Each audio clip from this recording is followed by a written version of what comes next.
Hola, hola, ¿cómo están? Yanis, Carlos, Lía, ¿cómo están? Ya son las 7. Vamos a dar inicio a la jornada de hoy y pues antes de iniciar, comentar un poquito de la jornada de ayer, qué les pareció. De hecho, estuve haciendo un poquito de memoria sobre lo que conversamos ayer, el tema de la chain, el tema de eh, los proyectos LegalTech que están en Centroamérica y creo que los chicos, tanto de El Salvador como de Guatemala, Mauricio y José, tuvieron una intervención muy interesante y quienes al compartir con el presidente del Colegio Nacional de Abogados aquí de Panamá, creo que hace muy buena combinación en cuanto a generaciones, en cuanto a perspectivas, en cuanto a soluciones.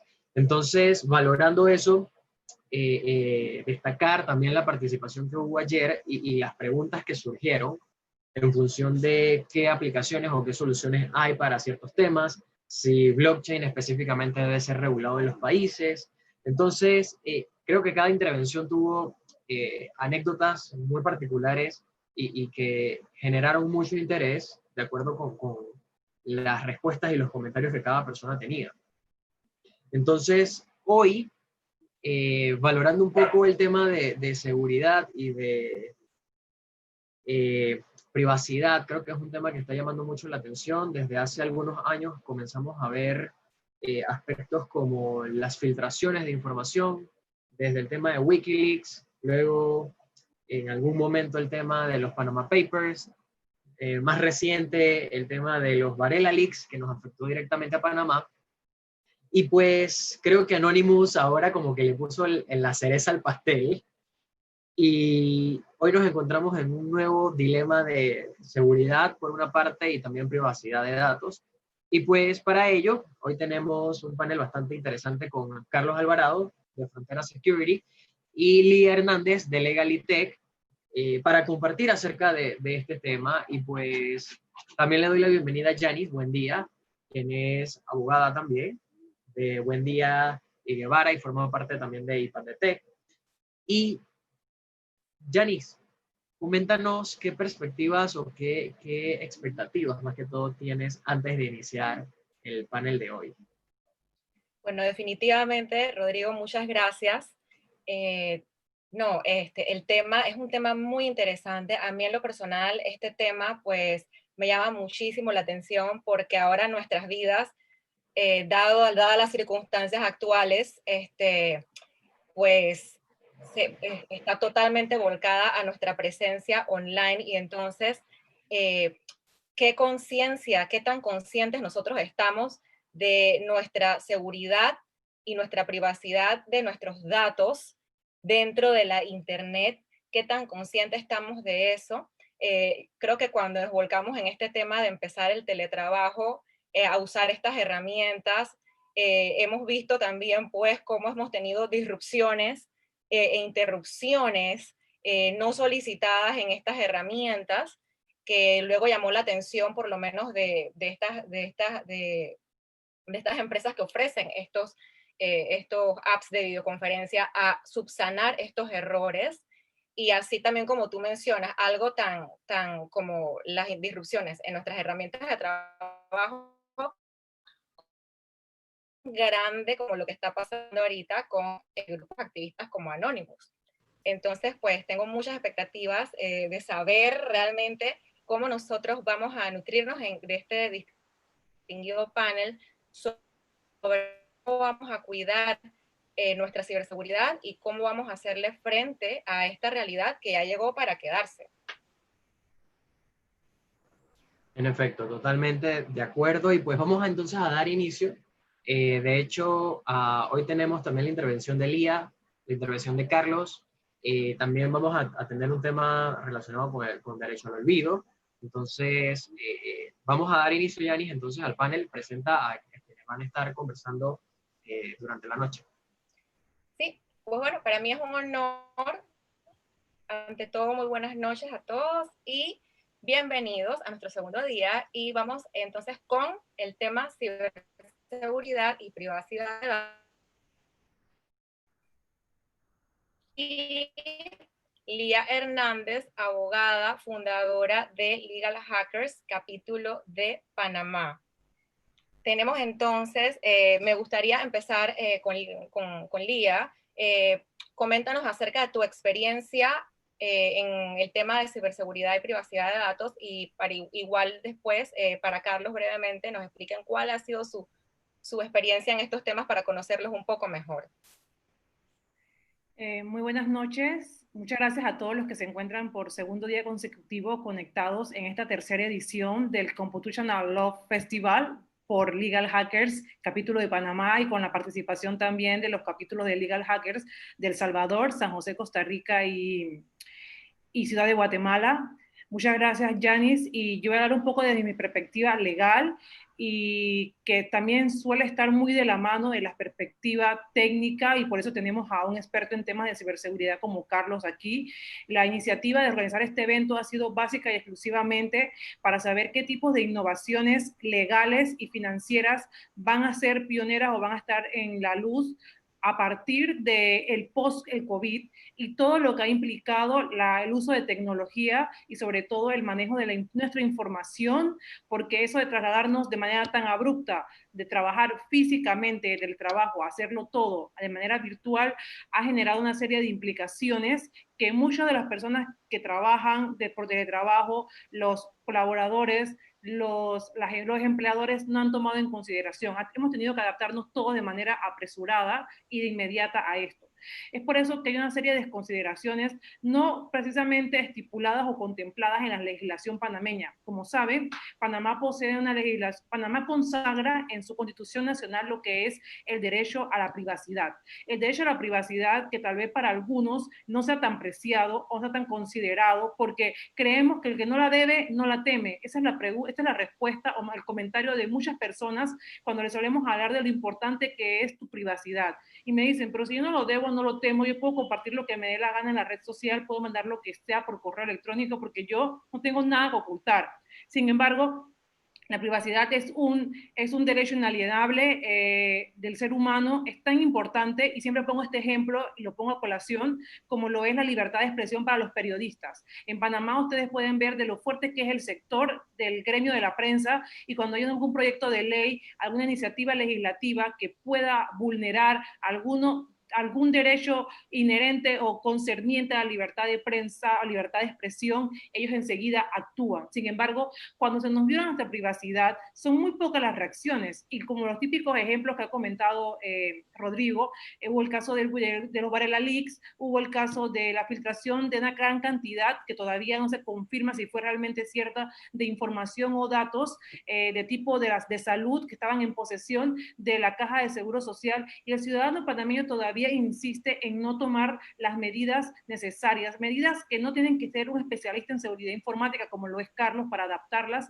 a tu entorno doméstico o laboral, para poder preservar y conservar ese derecho a la privacidad. Porque hasta que el día que no te vulneren tu derecho a la privacidad, hasta ese día no lo vas a valorar tanto como no lo hiciste en el pasado. Entonces, en la Constitución panameña está consagrado el derecho a la privacidad. Igualmente, y luego de un largo periodo de consultas, mesas de trabajo y demás, Panamá sancionó la Ley de Protección de Datos Personales. Hemos sido el último país en la región latinoamericana, después de Brasil, en sancionar una ley de este tipo, casi 30 años después de una ley modelo o una ley que ha sido como la ley en marco para muchas de las legislaciones europeas, latinas, que es la ley española en Europa, porque siempre tenemos mucho más afinidad por el tema del idioma a copiar o replicar iniciativas legislativas de España. Sin embargo, consideramos que la ley, que aún tiene un periodo de vacatio legis hasta el 1 de abril del 2021 para su entrada en aplicación, debe ser difundida o se deben considerar otros puntos a mejorar. Tenemos una ley que, como bien es cierto, acoge o toma en cuenta ciertos principios fundamentales o ciertas figuras jurídicas que también están contemplados en el famoso Reglamento General de la Unión Europea o GDPR. Sin embargo, tenemos algunas otras figuras jurídicas que se nos quedan atrás, y creo que el ciudadano, a falta de conocimiento, no puede ser mucho más activo en cuanto a hacer incidencia en este tipo de de iniciativas legislativas. Tenemos un gran papel y un gran trabajo por hacer para concientizar a la ciudadanía sobre la aplicación, implementación, puesta en marcha y adaptación de la Ley de Protección de Datos, sobre todo a las empresas, que se supone que son las que manejan los datos personales de los ciudadanos, y a la vez tenemos un gran papel como ciudadanía y ciudadanos en general, porque recuerden, un funcionario público, aunque trabaje en el gobierno, un gerente de una empresa, aunque sea el CEO de una empresa, al final todos somos ciudadanos y todos podemos estar sometidos a una posible vulneración de nuestro derecho a la privacidad. Entonces tenemos un rol muy importante que asumir y tener activos, y no esperar que únicamente la autoridad competente, el gobierno nacional, a través de una reglamentación o algo, sea el encargado de sentar las pautas para poder preservar este derecho como es la privacidad. Desde casa, desde los entornos digitales, desde los entornos laborales y el uso de información que hacemos día a día de la información, tenemos que estar conscientes de que pueden haber vulneraciones. No es únicamente los casos que mencionó Rodrigo ni los casos que mencionó Yanis de filtraciones de información que se han dado alrededor del mundo. Diariamente ocurren vulneraciones. Actualmente está muy de moda el Zoom, una aplicación que nadie utilizaba excepto aquellos que tenemos reuniones semanales o mensuales con grupos alrededor del mundo que solíamos utilizar, y ahora todo el mundo lo utiliza, y acaba de salir una noticia el día de hoy en el cual señalan que Zoom no ha asegurado que hace un cifrado de punto a punto de su información. ¿Qué es el cifrado de punto a punto? Eso creo que es temática para que Carlos más adelante se los toque, y son cosas súper importantes que se deben tomar en cuenta. Yo, como conclusión o como consideración final, quiero decir que el tema de la privacidad es algo que nos concierne a todos. No es que tenemos que esperar que las empresas se preocupen por nuestra privacidad. La privacidad es un derecho del individuo. La empresa tiene que proteger los datos del individuo en el marco de ese derecho a la privacidad.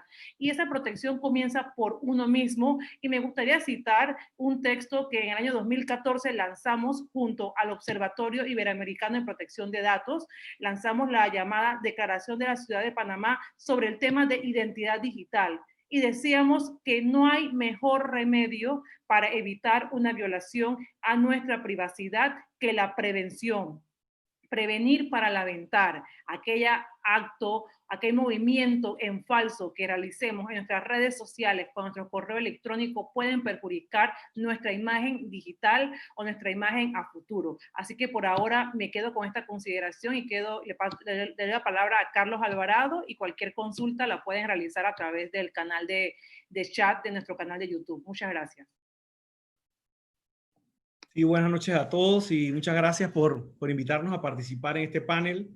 Realmente considero que este grupo está haciendo un muy gran trabajo y muy buen trabajo en difundir estos temas, porque lo más importante es crear concientización en todas las personas sobre el tema de los riesgos que existen en la Internet y sobre todo en el tema de la privacidad de datos. La privacidad de datos es algo así como que, por ejemplo, que usted vaya por la calle y se encuentra en una banca de un parque y va y deja su cartera ahí y se va, ¿no? Usted no haría eso, ¿verdad?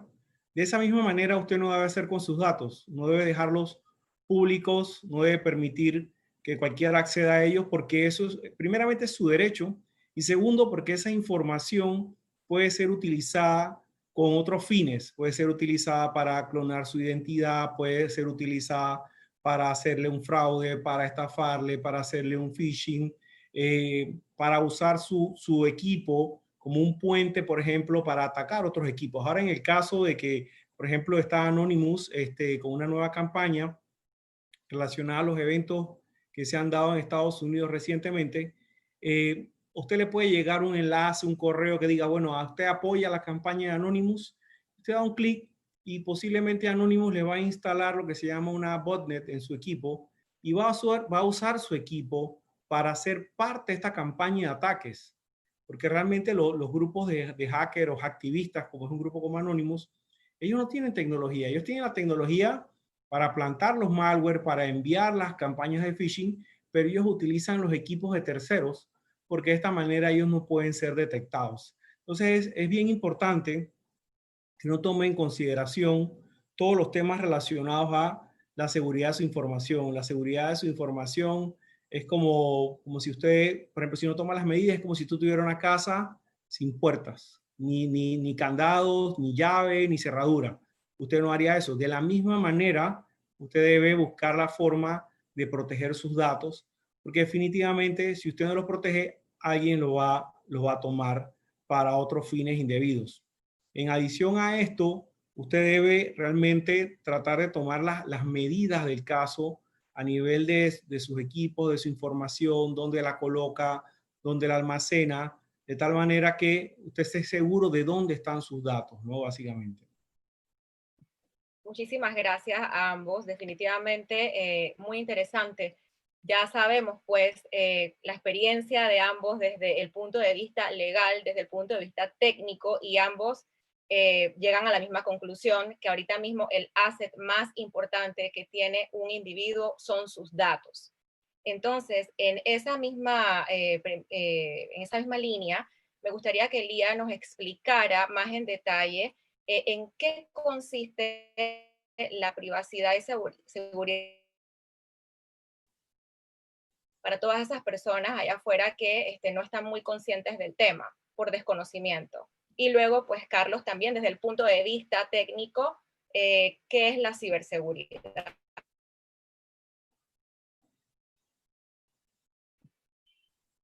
Pues la privacidad desde el punto de vista legal y tal y como lo consagra la Constitución panameña, no es más la Constitución panameña consagra la privacidad desde el punto de vista de la inviolabilidad de nuestra correspondencia, nuestro domicilio o nuestra correspondencia, nuestro domicilio como ser humano. Es decir, como decía Carlos, si una persona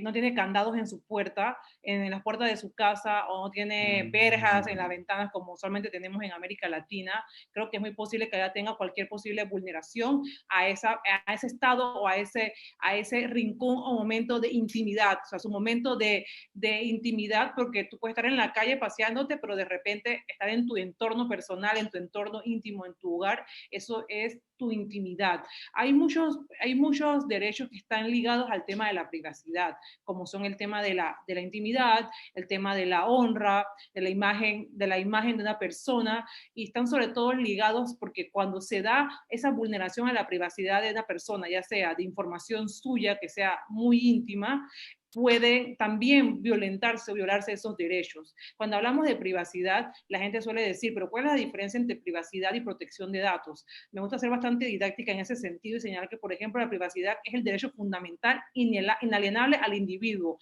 mientras que la protección de datos son aquellas medidas o aquellas herramientas que utilizamos para proteger esa privacidad. Y esa protección de datos, ¿por qué se da o para qué se da? Uno, porque es un derecho del individuo, y dos, hay diferentes tipos de datos y algunos son de tratamiento un poco más sensible y por lo tanto tenemos que ser mucho más precavidos. Esto sobre todo a aquellas personas que suelen tratar muchos datos personales de las personas. Por ejemplo, las empresas que suelen tratar datos de tipo médico, datos de tipo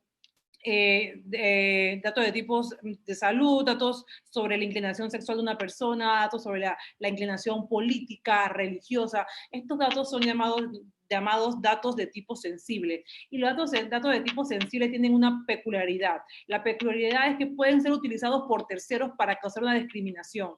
Porque a una persona se le puede discriminar por su raza, por su condición sexual, por su inclinación religiosa o política, porque tener alguna enfermedad o algún estado de salud que alguien desconocía. Entonces, principalmente para eso es la privacidad. Sé que para algunos es como sin relevancia, pero creo que la intención de este tipo de foros, este tipo de eventos, y estoy segurísima que me han visto en miles de eventos hablando de estas mismas cosas y dirán, pero ¿por qué hay que hablar de estas mismas cosas? Hoy comentaba con un colega que habían habido dos webinars el día de hoy en Panamá sobre el tema de protección de datos y privacidad, cosa que me parece muy bueno porque eso quiere decir que el tema está sobre la palestra, que a lo mejor no vemos un avance en cuanto a la reglamentación de la ley con el gobierno, pero que el tema está en la palestra y está siendo cada vez más consciente por diferentes tipos de individuos. Y no únicamente los abogados estamos hablando de privacidad, están hablando de privacidad los técnicos, están hablando de privacidad la gente que ve temas de proyectos, porque manejan mucha información de sus clientes, están hablando de privacidad la gente que trabaja en temas de marketing, por el tema de los mailings y la cantidad de spam que se envía y el manejo de correos electrónicos sin mandarlos en CC oculto. Entonces, básicamente, eso es la importancia de los datos. Y además de datos sensibles, existen otro tipo otra tipología de datos que tanto la ley panameña como la doctrina y los principios internacionales señalan, que pueden ser los datos biométricos, a los cuales últimamente estamos tan acostumbrados a utilizar, porque lo quieras o no, cuando desbloqueamos la pantalla del celular con tu vista, no es que porque tu mirada está desbloqueando la pantalla del celular, no, es porque tus datos biométricos oculares están desbloqueando la pantalla del celular. Cuando lo desbloqueamos a través de nuestro pulgar o nuestro dedo es porque tu huella dactilar está utilizando tus datos biométricos para desbloquear el celular. Y igualmente tenemos entendido de que dentro del Tribunal Electoral está trabajando en un proyecto para una cédula digital electrónica. Y ayer, cuando se hablaba del tema del blockchain, de la trazabilidad de la información y demás, se hablaba sobre ese proyecto de que el Estado podía controlar la información y la identidad del individuo. Ojo, es un tema súper sensible y puede ser controversial. Creo que nadie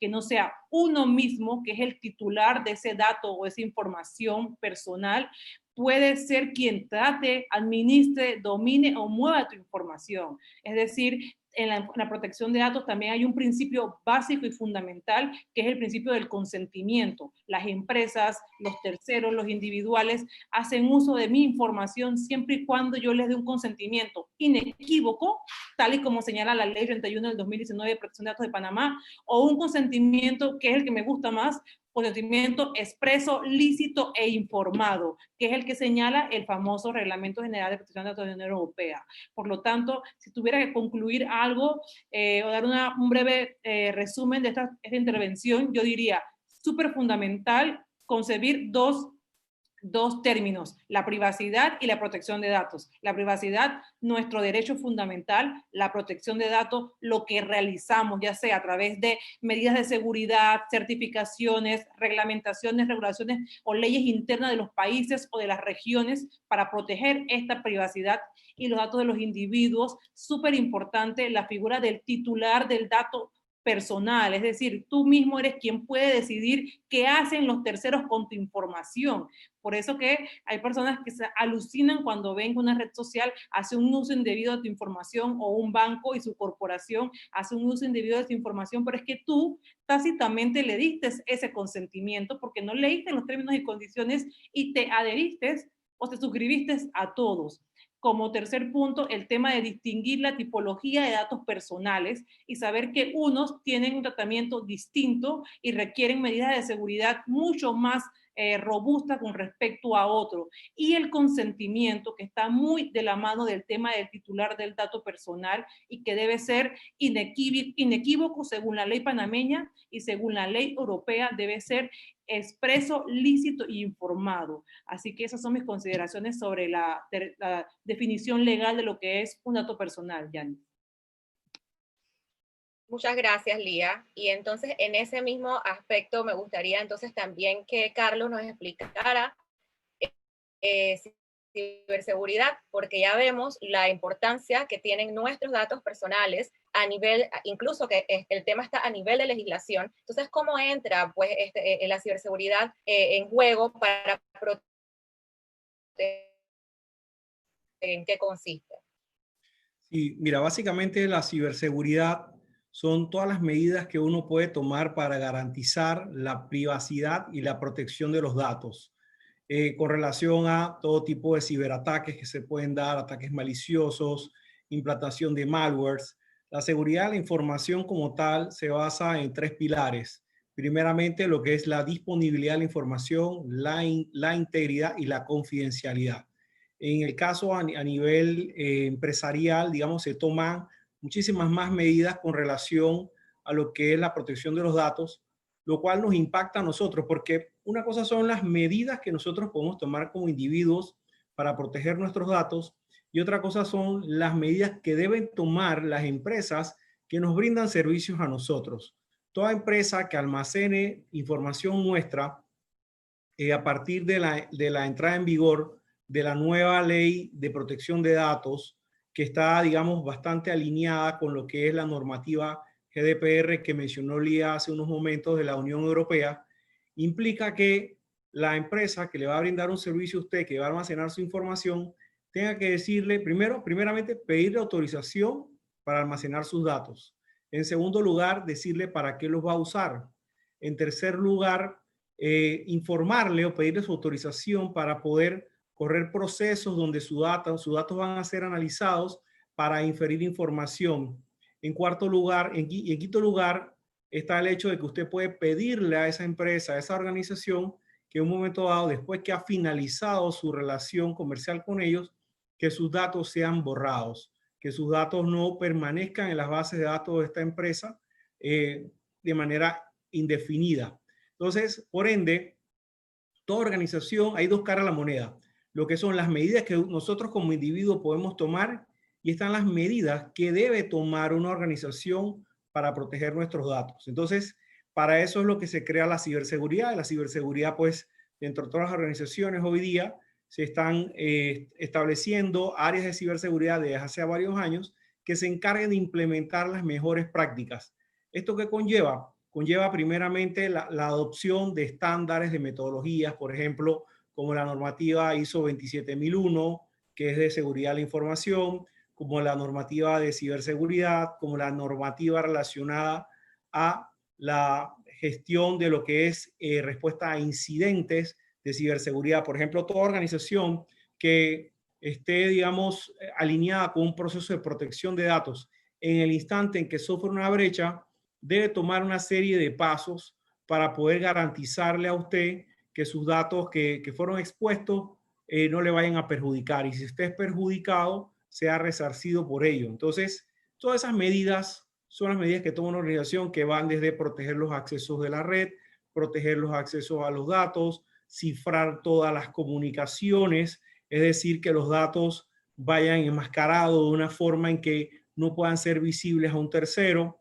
donde se utilizan algoritmos muy especializados, donde esa data es convertida, digamos, su nombre es convertido a infinidad de caracteres. Cada carácter en los métodos de cifrado puede incorporar que una letra de su nombre sea almacenada a partir de 1028 pedazos, por decirlo de una manera en particular. Entonces, estas metodologías de cifrado lo que hace es que si alguien se roba la información, no pueda visualizarla, porque definitivamente de todas maneras se va a filtrar su información.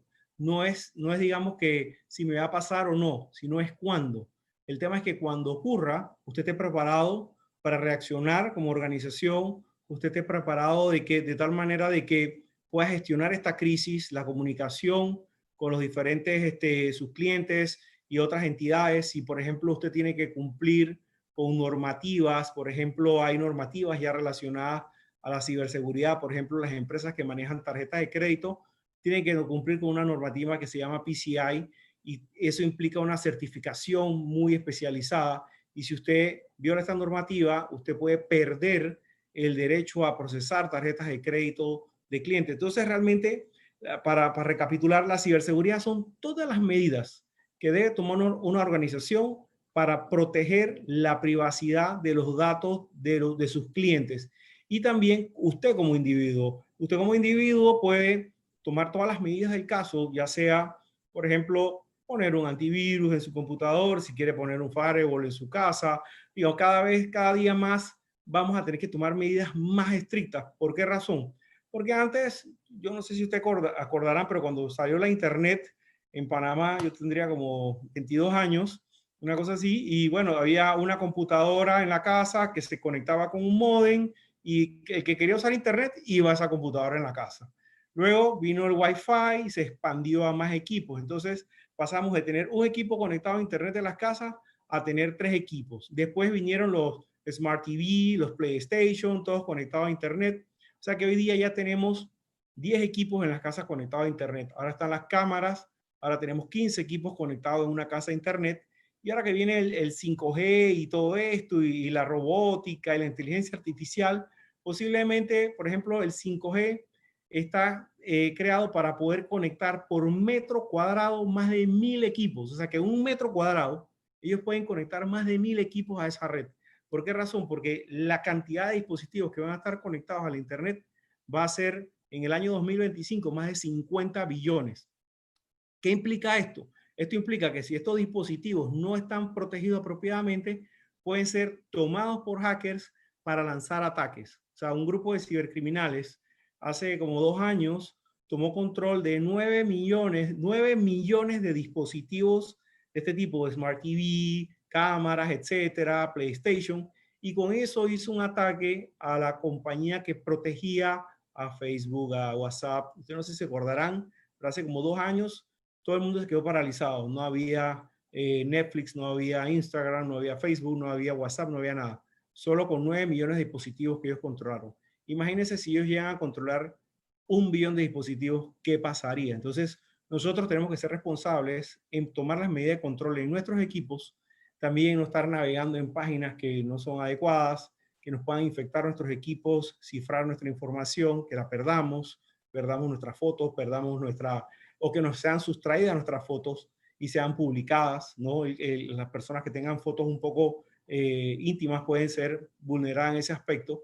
Entonces son cosas que usted pues no va a poder controlar una vez que eso salga a la luz pública. Básicamente, digamos, como que es un resumen general de lo que son las medidas de ciberseguridad que puede tomar una organización. Muchísimas gracias, Carlos. Y mira que me contestaste básicamente la siguiente pregunta que yo iba a hacer, y era precisamente desde esa perspectiva de empresa, de cuáles eran las mejores prácticas para garantizar la privacidad y la seguridad de los datos, y nos has dado, pues, ejemplos muy puntuales, como lo has dicho, ¿no? De proteger nuestros equipos, el cifrado, o sea, todas estas cosas que pueden poner en peligro, pues, nuestros datos y que sean expuestos. Y no sé, de repente, Lía, en este sentido, también desde la perspectiva de empresa legalmente, ¿qué otras mejores prácticas, pues, para garantizar privacidad y seguridad de datos, en este sentido, pues, se le podrían recomendar a las compañías? Bueno, en lo personal considero que desde ya no tenemos que esperar que la Ley de Protección de Datos en Panamá entre en aplicación el 1 de abril del 2021. De hecho, el gobierno nacional o los promotores dentro del gobierno, tanto como en la Comisión de Gobierno y Justicia y Derechos Constitucionales de la Asamblea Nacional, tomaron en cuenta esos 2 años de vacatio legis, que son 2 años y una cantidad de tiempo prudencial para que las empresas puedan adaptar la ley a sus entornos. Esto es súper importante, independientemente de que no exista una reglamentación de la ley y que queden tantos puntos y tantos temas y figuras como ambiguas o en el aire, que no saben cómo implementarlas. Como ha señalado Carlos, existen certificaciones sobre temas de seguridad de la información en las cuales se pueden amparar, además de lo que señala la ley. Creo que es primordial de que las empresas comiencen a hacer un estudio sobre el tipo de datos que tratan, porque no todas las empresas tratan la misma tipología de datos. Por lo tanto, algunas deberán implementar medidas de seguridad mucho más estrictas que otras y a la vez comiencen a hacer hacer de conocimiento de sus proveedores, sus clientes, sus empleados o las personas con las cuales tienen algún tipo de relación o manejan información de que la legislación va a pasar. Yo no sé si ustedes recuerdan, hace 2 años, cuando entró en aplicación el GDPR o Reglamento General de la Unión Europea, que la mayoría de nuestras redes sociales, la mayoría de nuestros programas que utilizamos de mailing, de enviar documentos, llámese Dropbox, llámese Mailchimp, Benchmark, demás redes sociales, nos mandaban correos diciendo que las políticas de privacidad van a cambiar. Y mucha gente señalaba, pero ¿por qué ellos envían esos correos cuando no tienen nada que ver con mi país? Porque yo estoy en Panamá y eso va a comenzar a regir a nivel de la Unión Europea. Sin embargo, la Unión Europea cuenta con una particularidad que no cuenta la legislación panameña, que es el principio de la territorialidad. Panamá ha sido bastante como por una parte, discreto y rescatado para ver la manera en la cual puedan implementar la ley. Y por otro lado, creo que también hemos quedado un poco atrás, porque si hay principios y estándares internacionales en materia de protección de datos personales o estándares iberoamericanos, como los cuales señala la Red Iberoamericana de Protección de Datos, de la cual soy parte como miembro de la sociedad civil, Creo que debíamos adaptar esto para que la información de los panameños no únicamente sea cuidada o procurada dentro de la República de Panamá, sino también fuera. Entonces, hay mucho por hacer, como mencioné anteriormente. Primero que todo, hay que hacer el tema de la adaptación de la ley o la puesta en marcha de la ley en las organizaciones. No es un tema apresurado. Hemos tenido 2 años para hacerlo y no vamos a hacer como el teletrabajo, que tuvimos que implementarlo porque era una necesidad. Entonces, para ese tema, creo que nos quedaría otro webinar completo sobre qué aspectos legales combinados con aspectos técnicos se deben tomar en cuenta. Mis recomendaciones podrían ser que no únicamente deben estar involucrados en la implementación de la ley de protección de datos en una empresa, el departamento de legal debe ir muy de la mano con el departamento de IT o tecnología, inclusive debe ir de la mano con el departamento de contabilidad, compras o recursos humanos, porque todos manejan información. Cada uno de los departamentos de una empresa o organización manejan diferentes tipos de información. Eso por un lado. 2, ve cuáles son las principales figuras jurídicas que establece la legislación panameña y cómo adaptarlas. Y en caso de que manejemos o tengamos relación o contactos con proveedores, clientes y demás en otras jurisdicciones cuyas legislaciones sean más fuertes o más débiles que la panameña, mantener una neutralidad. Es decir, asegurar a esos proveedores o clientes que la información, independientemente de que la ley panameña no se los proteja, protegérselas.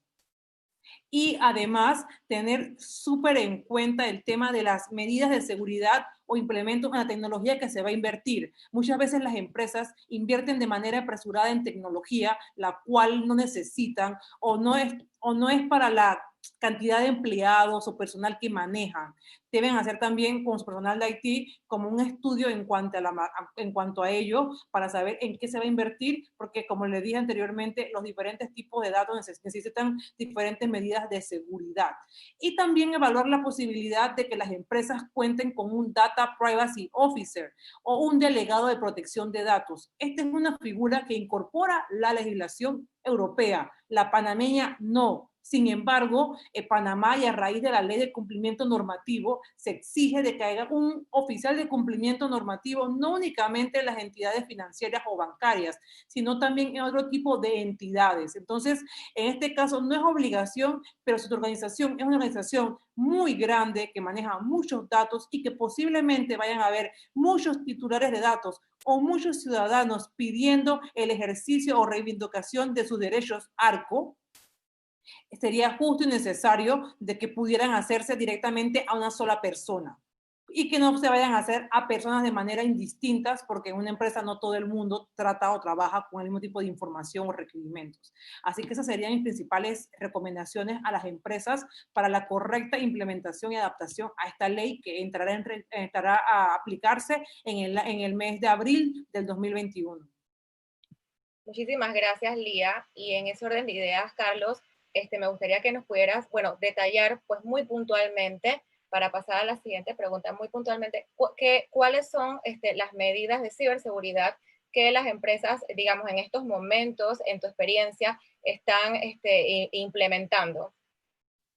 Sí, mira, hoy día con el tema del COVID y la salida del personal de las empresas a trabajar en modalidad de teletrabajo, ha sido prácticamente un exabrupto desde el punto de vista de seguridad. O sea, los ciberatacantes están felices porque hay, digamos, como más peces en el mar para ellos para pescar, básicamente, ¿no? Entonces, las empresas en esta situación han tenido que abrir mucho las puertas de las comunicaciones para poder garantizar que sus usuarios puedan utilizar las tecnologías que estaban internamente dentro de las organizaciones y por ende se crean mayores riesgos. Esto implica utilizar comunicación segura, mantener actualizados los equipos permanentemente, mantener actualizados sus antivirus, de ser posible establecer comunicaciones con nubes de manera segura.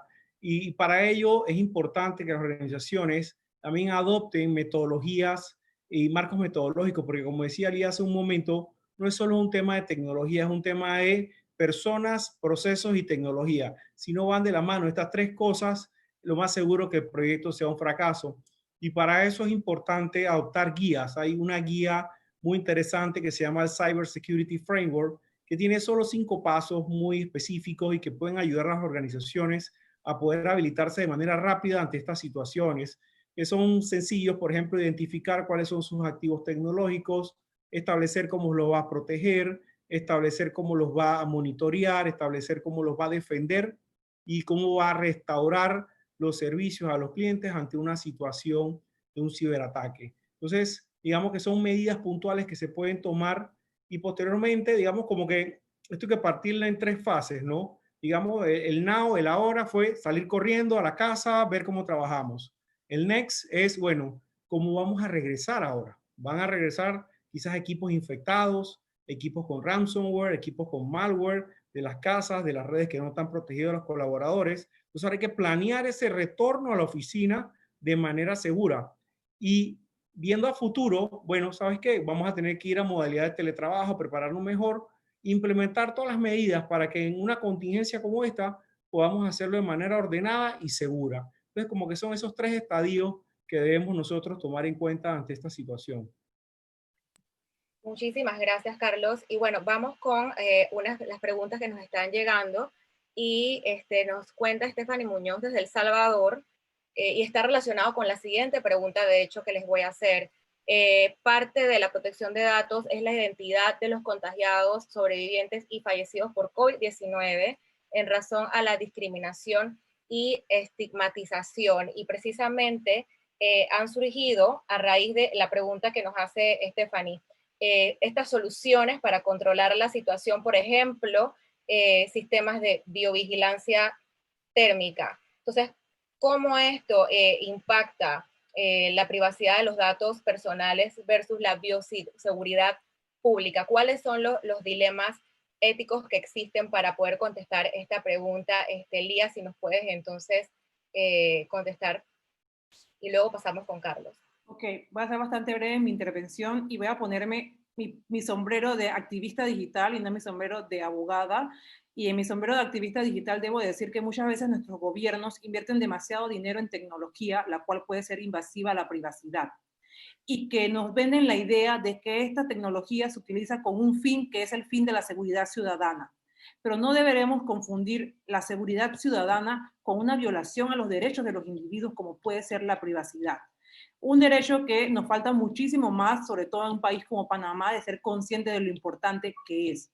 En cuanto a las víctimas de este virus denominado COVID, ya sea los infectados, los que han estado en etapa de aislamiento y los fallecidos, los estados deben, sobre todo las autoridades sanitarias, y en el caso de Panamá incluso las autoridades como lo es la Autoridad de Innovación Gubernamental, que está gestionando los chatbots de reporte de si tienes fiebre, gripe, qué te sientes, para remitirte a una autoridad o a un médico del Ministerio de Salud, deben tomar las medidas de seguridad necesarias y no sabemos los ciudadanos de qué manera protegen esa información, porque como se filtra el nombre de alguien que llamó para saber si tiene fiebre o no, y luego se filtra en su edificio, te topas con tu vecino en la planta baja del edificio, se sale huyendo a tu persona porque cree que tú puedes ser un foco de infección y que pueden verse contagiados. Ahora el pánico que hay en cuanto al tema es muy grave. No me quiero desplayar más con la respuesta. Los invito, un pequeño comercial, a ver un podcast que grabé para la revista Ellas del diario La Prensa, en cuales días antes de que se diera la gran proliferación de casos en la República de Panamá del virus del COVID, hablábamos sobre datos personales y coronavirus y las posibles implicaciones que podía haber. Por suerte, no ha habido ningún caso de filtración de información ni nada, y las autoridades están manejando los números, los casos y sobre todo la privacidad de esos enfermos, que es un derecho que tienen, no porque la Ley de Protección de Datos Personales lo señala, es un derecho que viene de la Ley 68 del 2003 sobre la información y el manejo de la información de los datos médicos, y cuando en la relación del consentimiento informado, esa relación médico-dentista, profesional de la salud con el paciente, y cómo deben ser cautelosos en el manejo de la información, que se refuerza, por supuesto, con la Ley 81 del 2019 sobre protección de datos personales, la cual consideran que como dato sensible que puede producir una discriminación en el individuo, deben implementarse medidas de seguridad mucho más fuertes sobre ese tipo de datos para evitar cualquier tipo de filtración. Creo que en Panamá lo estamos manejando de una manera muy correcta. Sin embargo, nos quedan todavía dudas sobre qué pasa con ese sistema de medición de la temperatura que está en el metro de Panamá, que salió en las noticias, cómo funciona, cómo recopilar la información, qué se hace con eso. Y son preguntas que con el pasar de los días los ciudadanos se van a ir cuestionando más y esperamos que nuestras debidas autoridades nos sepan responder de la manera correcta, sobre todo preservando la privacidad y la protección de datos de los individuos, de todos, porque el ministro, la ministra, el director de la institución del Estado también es un ciudadano y también puede ser víctima de algún tipo de infiltración de su información. Muchísimas gracias, Lía. Y Carlos, en este sentido, es muy interesante porque, bueno, ya vemos que en el sentido técnico hay sistemas como estos de videovigilancia térmica. En el caso, por lo menos, de Panamá, también tenemos los famosos bots, los chats en los cuales tú ingresas información para hacer preguntas. O sea, en el sentido técnico, ¿qué tan vulnerables estamos en cuanto a la protección de datos, de nuestros datos médicos con respecto a COVID? Mira, yo pienso que en ese aspecto Panamá aún está altamente vulnerable por el hecho de que muy pocas empresas han adoptado metodologías de prevención de fuga de información. Estos procesos conlleva primeramente en clasificar la información, establecer cuál es información confidencial, cuál información es pública, cuál información puede salir a terceros, por ejemplo, hasta llegar a nivel granular. Por ejemplo, esta persona recibe este correo no lo puede enviar afuera, este documento sí, este documento no. Entonces, de hecho, si usted se fija, a usted lo llaman miles de bancos a ofrecer tarjetas de crédito que usted jamás le ha dado sus datos. O sea, eso es digamos, una muestra, una prueba viviente de que la protección de datos, digamos, aún está en pañales. El tomar estas medidas es un proceso extenso, pero hay que hacerlo. Con relación al tema que mencionabas de las personas que pueden haberse infectado sobre el tema del COVID, es importante. Por ejemplo, mi esposa es ginecóloga en la Caja de Seguro Social y tiene su consultorio, y a ella le ha tocado operar pacientes COVID positivo y todo eso.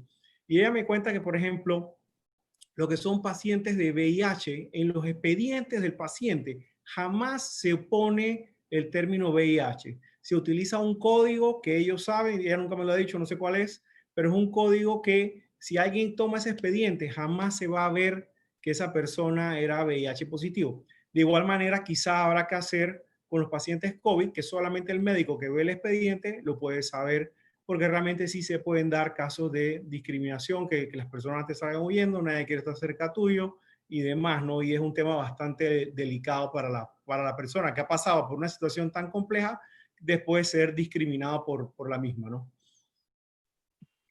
Gracias, Carlos. Lía, ¿hay algo que quieras agregar?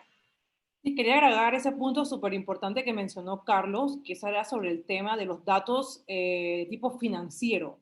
Y es súper importante aclarar que la Ley 81 del 2019, dentro de su ámbito de aplicación, excluye, o sea, no están incluidos los datos de tipo financiero. Ojo, ahí vemos grandemente el lobby que hicieron en la discusión del proyecto de ley las entidades financieras, que a mi parecer fue muy poco lobby porque yo los vi y no era que eran muy activos.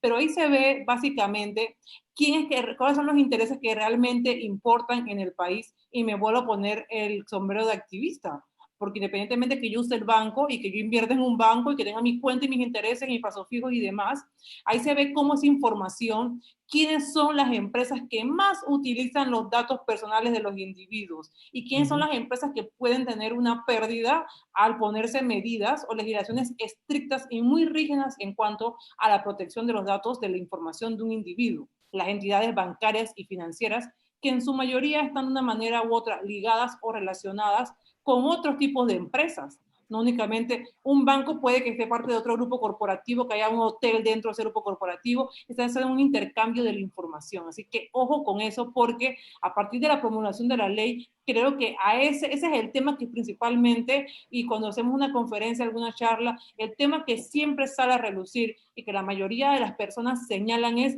cuando me llama un banco, cuando me llama un club cívico a ofrecerme una rifa, cuando me llama un banco a ofrecerme una tarjeta de crédito y yo nunca he puesto un pie en ninguna sucursal de ese banco. ¿Qué pasa?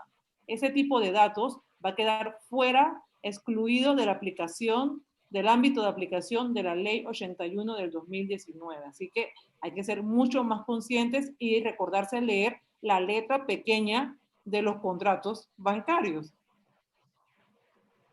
Muchas gracias, Lía. Me encantaría cederle un momentito la palabra a Rodrigo antes de pasar a nuestra última pregunta del panel. Rodrigo, con respecto al tema, muy interesante, muy interesante. Mira, justo lo que decía Carlos y lo que decía Lía, a mí me han pasado dos anécdotas muy interesantes. La primera es cuando tú abres o cuando tú aperturas o cuando realizas el trámite para obtener un aviso de operaciones en el MISI, a los días o a las semanas tienes un correo de X empresa que puede ser de telecomunicaciones ofreciéndote algún tipo de paquete o servicio en cuanto a internet, telefonía, cable TV, etcétera. Por otro lado, a mí me sucedió algo muy particular y es un tema de tarjeta de crédito.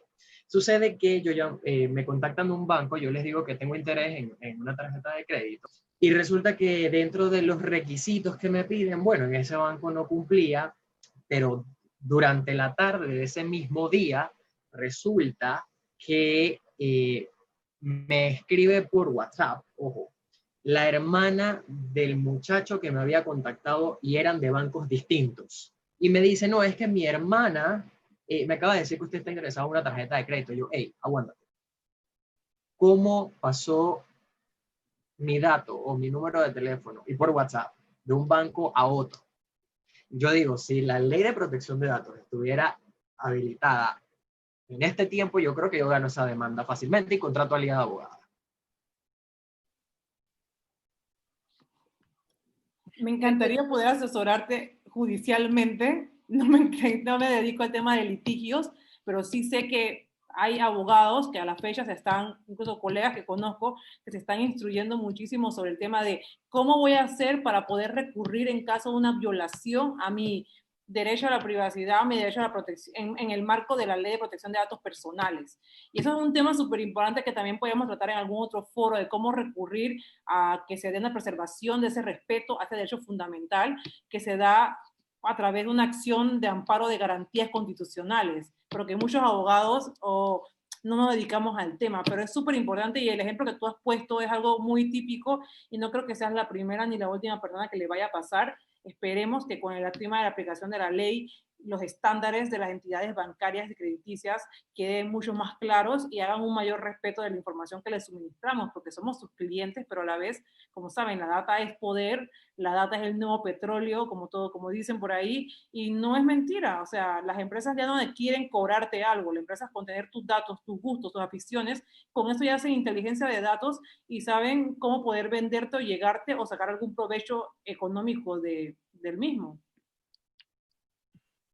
Muchas gracias, Lía, Carlos, Rodrigo. Yo creo que sí, que los que estamos en este tema somos, creo que un poco más conscientes y por eso creo que lo vemos todo con lupa, desde el correo que nos llega del banco, desde la llamada que nos llega al WhatsApp, desde la información que queremos suministrar con nuestros equipos informáticos, definitivamente nos hace estar, creo que un poquito más pendientes y actualizados sobre este tema. Y entonces vamos ya con la última pregunta para el panel. Haciendo una comparación, lo que conversaba Rodrigo al principio, entre los Panama Papers, los Varela Leaks y eventos de filtración de información a nivel mundial, siendo las filtraciones de Anonymous las noticias más llamativas en la última semana, ¿hasta dónde llega el marco legal de la privacidad de la información cuando los actores principales se contradicen a nivel jurídico y ético, haciendo que socialmente los ciudadanos sientan afinidad por este tipo de acciones al descubrirse actos poco éticos e inmorales? Yo pienso que resumiendo sería el fin justifica los medios. Vamos primero con Lía y luego las apreciaciones de Carlos. Bueno, a mí me gustaría referirme primero al tema de Panama Papers. El tema de Panama Papers que fue, creo que ya hace 4 años, en el 2016. Y yo creo que el tema de Panama Papers se manejó un poco desfavorecidamente contra Panamá. La imagen del país que ha quedado marcada a pesar de los años. Yo como anécdota puedo decir que al día siguiente de que saliera la filtración, que fue un domingo, que salió la filtración, viajaba y en el aeropuerto de inmigración al país donde iba me decían, hey, Panama Papers, o sea, ya estaba la noticia ya era noticia mundial y gente que nunca ha escuchado el nombre de Panamá lo relacionó inmediatamente con el tema de Panama Papers. Pero también hay que dejar muy claro que Panamá no es la jurisdicción que más sociedades offshore incorpora en el mundo. La jurisdicción que más sociedades offshore incorpora en el mundo están en países, ciudades, entre Estados Unidos y el Reino Unido. Y que a la vez que salió el tema de Panama Papers, también salió una filtración que se llamaba Paradise Papers, Paradise Leaks, que eran de todas las islas, que la mayoría son islas británicas o estadounidenses. También salió el Swiss Leaks, que era de toda la información bancaria de Suiza, que supuestamente hay secreto financiero. Y de Luxemburgo también salieron unos leaks. Pero es mucho más fácil atacar la imagen de un pequeño país ubicado en el istmo centroamericano y quienes sus gobernantes no supieron proteger o defender la imagen del país de la manera adecuada. Porque no es un tema de que ha perjudicado a los abogados en el tema de incorporar sociedades en la jurisdicción panameña. O sea, yo como abogada tengo clientes que me piden una sociedad anónima y yo sé para qué lo hacen. Y aquellos que no sabían para qué lo hacían, bueno, eso es asunto de ellos. Pero era mucho más fácil atacar a Panamá, porque en los otros países incorporan. Y cuando pasó el caso de Panama Papers, yo recuerdo que me entrevistaron a un diario peruano del comercio de Perú y comentaba que las sociedades offshore no son ilegales. Ilegales para lo cuales son creadas en las actividades que se hacen dentro de esa sociedad, que muchas veces se sale de las manos del abogado. Y como vieron, es todo un tema y de actores y de personas que al final el abogado es el último que se entera. Se perjudicó mucho la imagen del país y no fuimos capaces, o no, pues no yo, porque yo hasta el día de hoy sigo defendiendo la imagen del país cuando me dicen Panama Papers, pero a nivel gubernamental no fueron capaces de defenderlos y se sentaron única y exclusivamente en atacar a este despacho de abogados que ya hoy no existe, con el cual no tengo ningún tipo de relación, ni tengo por qué defenderles ni nada, pero creo que el despacho de abogados también cometió un error y Carlos no me podrá dejar mentir, que fue el tema de cómo ellos resguardaban la información de sus clientes.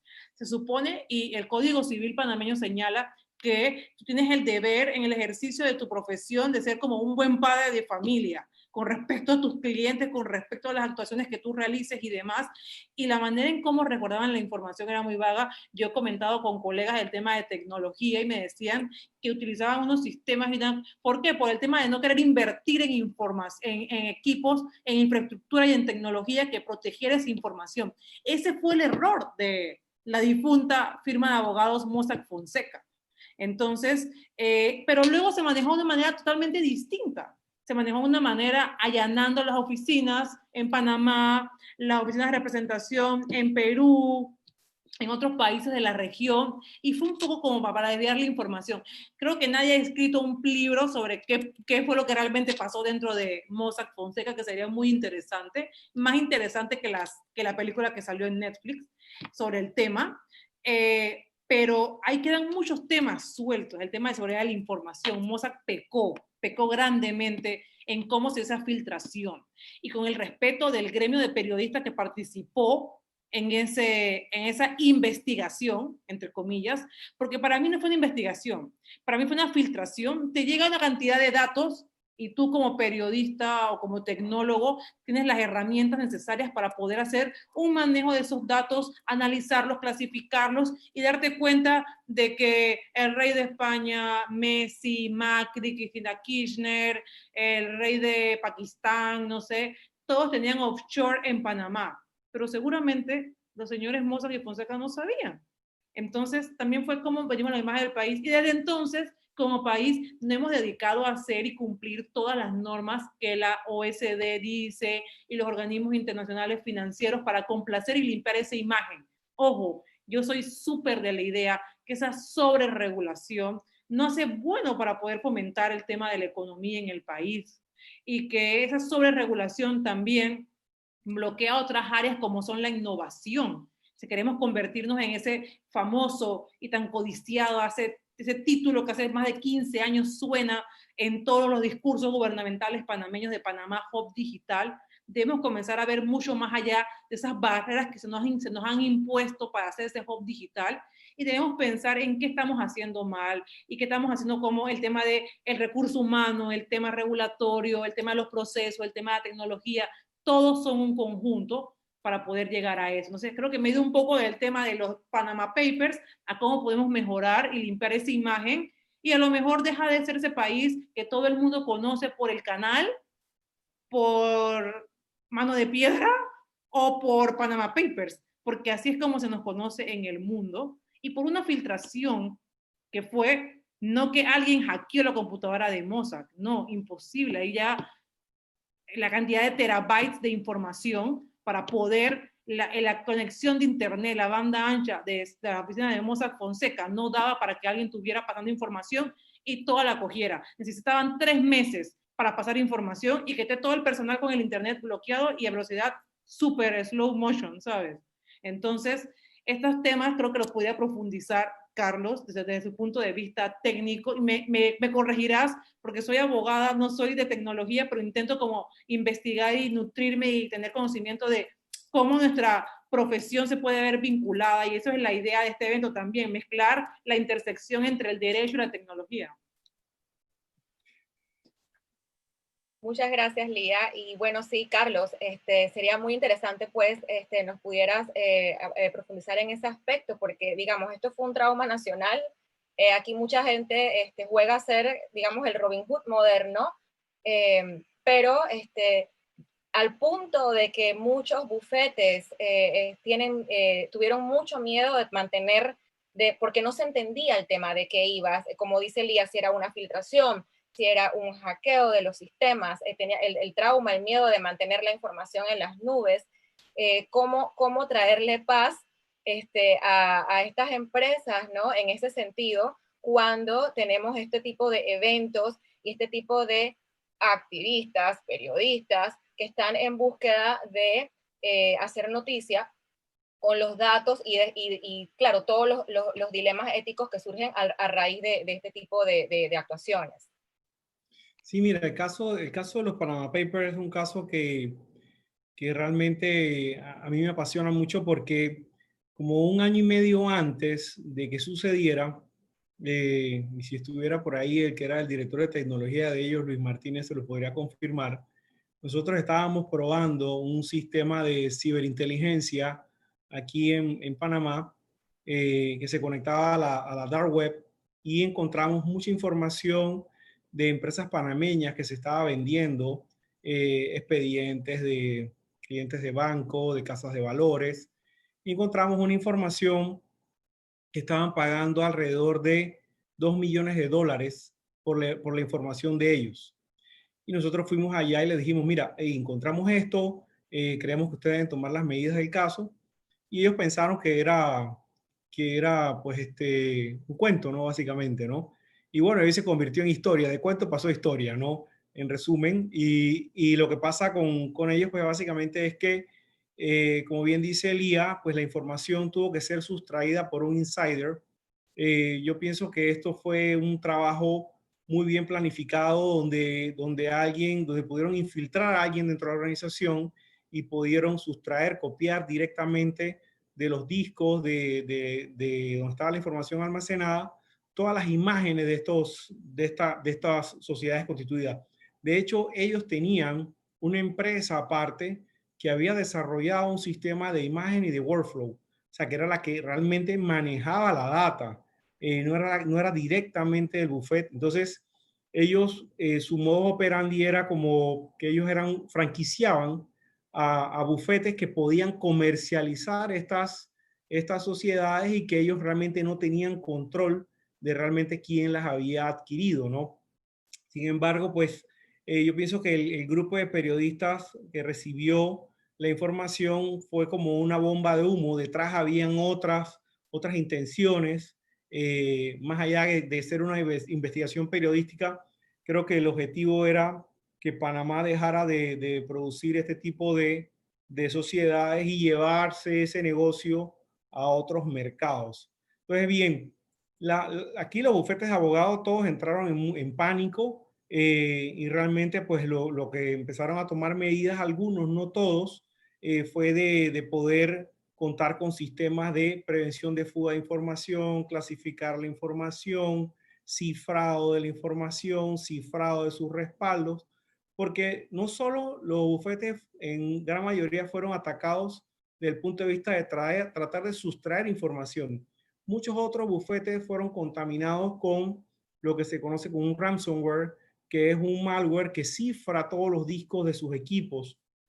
Nosotros atendimos varios casos donde algunos bufetes tuvieron que pagar 15,000, 25,000 dólares a los ciberdelincuentes para que le entregaran las llaves para poder desbloquear sus archivos, ¿no?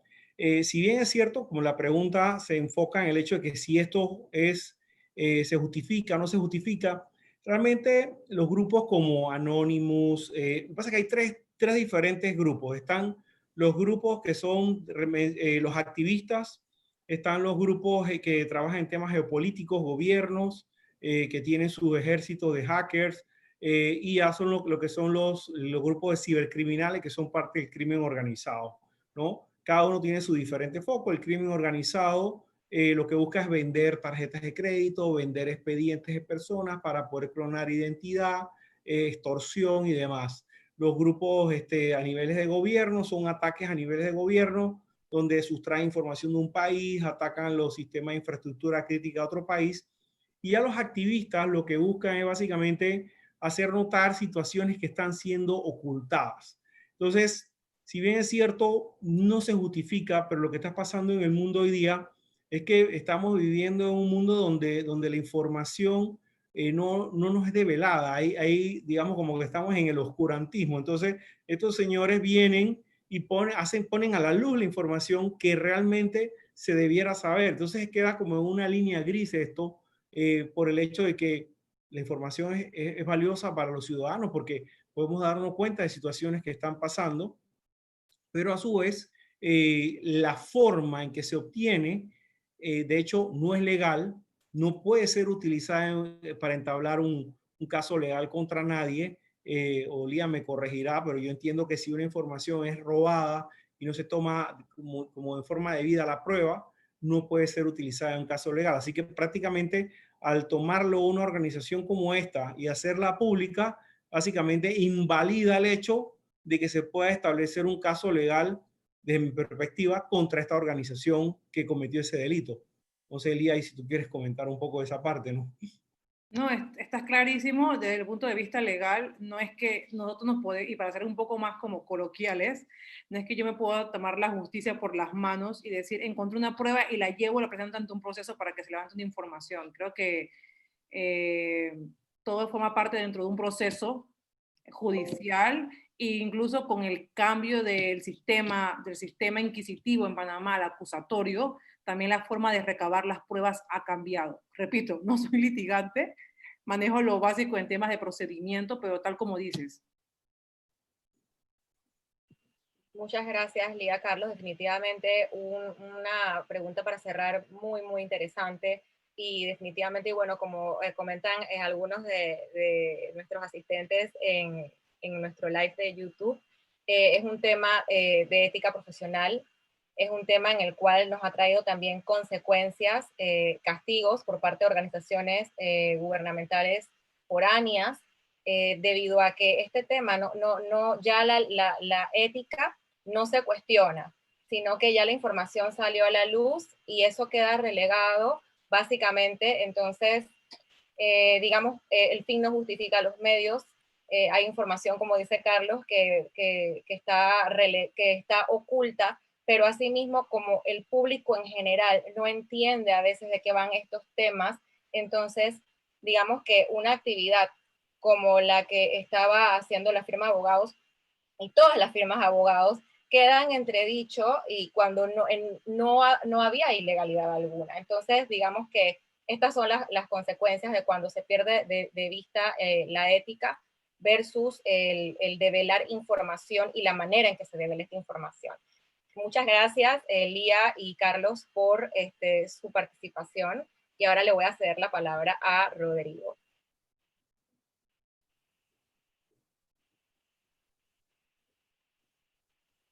Oye, buenísimo el intercambio, la verdad, y sí, sí queda ese interés sobre ese tema, sobre todo con Anonymous en los últimos días, que está sacando información bastante interesante. Quizás yo lo veo desde una postura un poquito anárquica, puesto, bueno, que soy promotor de criptomonedas y blockchain y todo aquello.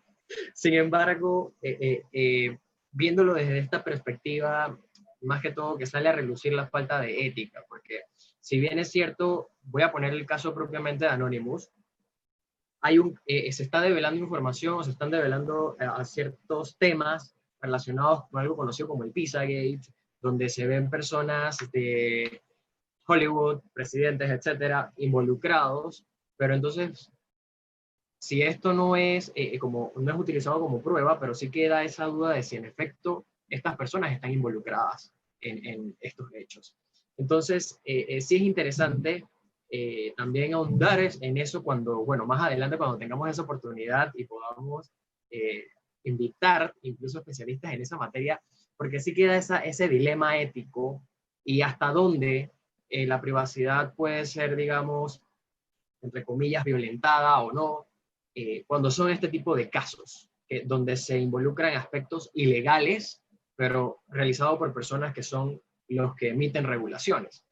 Así que muchísimas gracias, Yanis, también por tu moderación. Lía y Carlos, un excelente tema y yo creo que va a quedar abierto para otra ocasión. Y pues vamos a darle paso entonces a Mauricio París para dar inicio entonces al segundo panel que es relacionado con derecho al olvido. Y pues Lía nos va a acompañar en esta entrevista. Muchísimas gracias y pues damos paso entonces, Lía.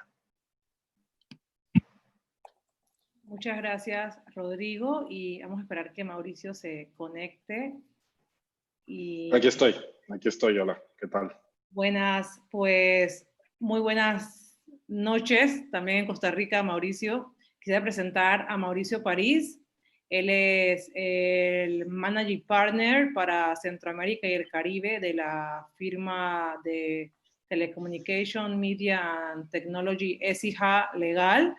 Y este tema es un tema que no íbamos a tratar por un poco por la coyuntura y porque creíamos que está un poco obsoleto en el tiempo. Ya el auge del derecho al olvido pasó un poco del año 2014 cuando salió esa sonada sentencia en la Unión Europea. Sin embargo, con el tema del COVID, con el tema del uso de tecnologías, con el tema de identidad digital y demás, blockchain, ha salido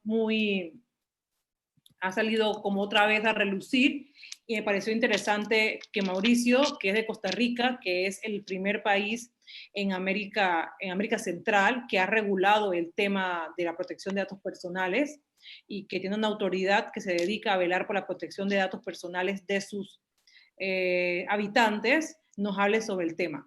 Como saben, en el año 2002, un señor llamado Mario Costeja González acudió al despacho de unos abogados en Madrid, España, los cuales habían recientemente posteado en su página corporativa de la firma un artículo preguntándose qué o cómo creen ustedes que recurrirían, o saben ustedes qué se podría hacer si uno quiere borrar información de tipo suya del Internet o de un motor de búsqueda, como lo es en este caso Google. Fue ahí como el señor Costeja, esa persona, este despacho, y les dijo a estos chicos que en el año 1998, él había sido embargado. Sin embargo, al recurrir a las autoridades tributarias españolas, el caso había quedado a su favor porque había sido un error. Fue ahí como ese tema revolucionó el mundo, y el 13 de mayo de 2016, el Tribunal Superior de la Unión Europea, después de muchos ir y venir entre la Agencia Española de Protección de Datos, entre la Agencia Española de Protección de Datos de Madrid, que ya no existe, la Agencia Española de Protección de Datos a nivel nacional, con la empresa Google, tanto Google en España como Google en San Francisco, California, luego el Tribunal Español, la Audiencia Provincial de España, trataron este tema y se llegó a la conclusión de que el señor Costeja tenía la razón y que el motor de búsqueda Google iba a poner a disposición de los Hasta ese entonces, 27 Estados miembros de la Unión Europea, que hoy en día son 28 Estados miembros, un formulario de contacto en el cual toda aquella persona perteneciente a la Unión Europea o que algún tipo de información suya, es decir, yo como panameña, aunque no soy ciudadana de la Unión Europea, pudiera recurrir hacia algún tipo de información que apareciera en algún sitio web que tuviera hospedado en la Unión Europea para que esa información fuera desindexada. Muchos suelen llamar al término borrar, pero tú puedes borrar información de la web, pero te sigue apareciendo indexada, entonces desindexada del motor de búsqueda Google. Y a raíz de esto han quedado muchas interrogantes, que por qué solo a Google, qué pasa con los otros buscadores y demás. Y creo que Mauricio tiene hoy, en la noche de hoy, un caso muy interesante que contarnos, porque el derecho al olvido en nuestros países ha sido aplicado de distintas maneras. Por ejemplo, en Perú fue aplicado para un profesor que se le aducía de haber cometido acoso sexual contra una de sus estudiantes, y él deseaba que esa información fuera borrada del internet, desindexada del internet. En Argentina, en el caso de una modelo, Belén Rodríguez, la cual subía información, tenía imágenes comprometedoras de su persona que una pareja suya había puesto a disposición en el internet. En la mayoría de nuestros países el derecho al olvido existe de la manera de que 7 años después nuestro historial crediticio desaparece y todas esas deudas que nos impiden invertir o tener otro tipo de obligaciones comerciales, podemos tenerla después de 7 años. Pero en Costa Rica ha sonado un caso muy peculiar, el cual Mauricio nos va a comentar, que es acerca de cómo se aplica el derecho al olvido en temas como, por ejemplo, las infracciones de tránsito. Y cualquier otra peculiaridad sobre el tema que puedas comentarnos, Mauricio, te doy la palabra para que podamos abrir el debate sobre el derecho al olvido, que muchas personas en el chat del evento están preguntando que cuándo venía el tema del derecho al olvido, así que te cedo la palabra y bienvenido a este evento. Hola Lía, es un gusto saludarte y también a todos los que nos acompañan. Espero yo que la conexión no me juegue una mala pasada. Está lloviendo mucho en San José y he tenido problemas durante la tarde, así que espero que no se repitan. Tal vez podría comenzar haciendo una precisión, aun y cuando usualmente se habla de el derecho al olvido, pensamos en el caso Costeja y pensamos en todos los temas relacionados con Google y los buscadores. En realidad, cuando hablamos de derecho al olvido, estamos hablando de derecho de cancelación, ¿no? Es decir, es simplemente una modalidad del derecho de cancelación asociada usualmente a un plazo específico. Para dar un poco de contexto también, y creo yo que en esto Panamá puede a un poco menos de un año de entrar en vigencia su legislación, puede ver mucho lo que ha pasado en Costa Rica desde que se aprobó la ley de protección de datos, ¿no? Sobre todo para aprender de nuestros errores en esta materia. Y para contextualizar un poco, mencionar que Costa Rica tiene una ley de protección de datos aprobada en el año 2011, después de casi 10 años de trámite en la Asamblea Legislativa. Es una mala copia de la ley española de protección de datos personales, no la actuó. En realidad lo que sucedió, un poco similar a también lo que pude ver que sucedió en el caso de Panamá, es que el legislador, en vez de seguir una línea y una copia dura, digamos, de una legislación predominante, pues comenzó a hacer adaptaciones, en algunos casos, sin ningún tipo de conocimiento técnico, y eso generó varios problemas conceptuales derivados precisamente del mal dominio del tema por parte del legislador. Pero con todo y todo, tenemos desde el año 2011 la Ley de Protección de Datos Personales y tenemos también una autoridad reguladora que es la Agencia de Protección de Datos de los Habitantes, que es una entidad que tiene como única función precisamente la regulación de la Ley de Protección de Datos personales. Es decir, a diferencia, digamos, del modelo panameño, que siguen a nosotros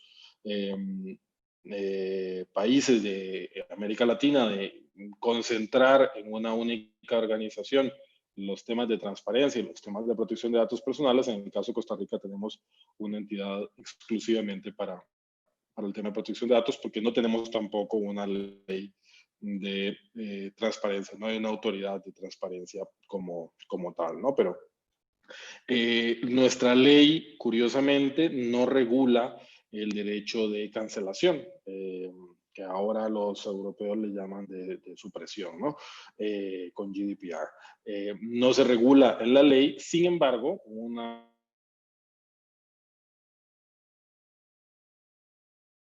situación de la ley se siguió el modelo español, pero a la hora de hacer el reglamento copiaron la normativa mexicana. Entonces hay constantes cruces de cosas que no coinciden, digamos que se sigue una línea regulatoria diferente en el reglamento y pareciera que de forma más inadvertida que consciente se incorporó en el reglamento a la Ley de Protección de Datos Personales precisamente un artículo sobre el derecho. De hecho, el artículo 11 se llama así, se llama Derecho al Olvido. Y lo que hace es consagrar el derecho de cualquier titular a que los datos que le afecten, que le resulten negativos, sean eliminados en un plazo máximo de 10 años posteriores al momento en el cual finalice el tratamiento de estos datos. ¿Por qué 10 años? En realidad lo que se hizo fue adoptar el plazo máximo de prescripción que existe en Costa Rica, que es el plazo de la prescripción civil consagrado en el Código Civil de Costa Rica, ¿no? Entonces se incorporó este concepto de derecho al olvido, que ya les digo no tiene un sustento específico en la Ley de Protección de Datos Personales. El caso, digamos, el primer caso que se resolvió sobre derecho al olvido en Costa Rica se resolvió en dos momentos separados más o menos por 6 meses o 8 meses de diferencia, en dos expedientes diferentes que fueron al final de cuentas o que iban exactamente en la misma línea regulatoria. Existe en Costa Rica un sistema, una base de datos que registra las infracciones de tránsito. No sé cuál será el equivalente en Panamá y en los demás países de Centroamérica, pero pues cuando hay una infracción administrativa porque alguien, no sé, se saltó un alto, una luz roja, o hizo cualquier conducta, pues se le levanta una falta administrativa, se le da lo que nosotros llamamos aquí un parte a la autoridad, ¿no? Y a la persona pues se le impone una multa usualmente, ¿no? Esa multa puede ser apelada y, en fin, tiene algunos procedimientos administrativos asociados. Pues desde hacía muchísimos años, la entidad encargada de administrar este sistema, que es el Consejo de Seguridad Vial, que le llamamos COSEVI por sus siglas, tenía esta base de datos y la tenía abierta a consulta pública. Es decir, uno ingresaba a la página web de COSEVI y con el número de cédula de identidad de cualquier ciudadano o con el número de matrícula, de placa del automotor, podía revisar todas las infracciones asociadas a un conductor o a un vehículo, con un nivel de detalle además impresionante, ¿no? Es decir, indicaba desde luego el nombre del conductor, indicaba adicionalmente la matrícula del vehículo que conducía, la hora en la cual se había realizado la falta, el oficial de tránsito que la había realizado, el lugar exacto e incluso el detalle de cuál era la infracción que se había cometido de acuerdo a la nomenclatura utilizada en la ley de tránsito. Entonces, uno podía encontrar cosas tales como irrespeto a la luz de tránsito, irrespeto al oficial de tránsito, conducción en estado de preebriedad, conducción en estado de ebriedad, no tiene la matrícula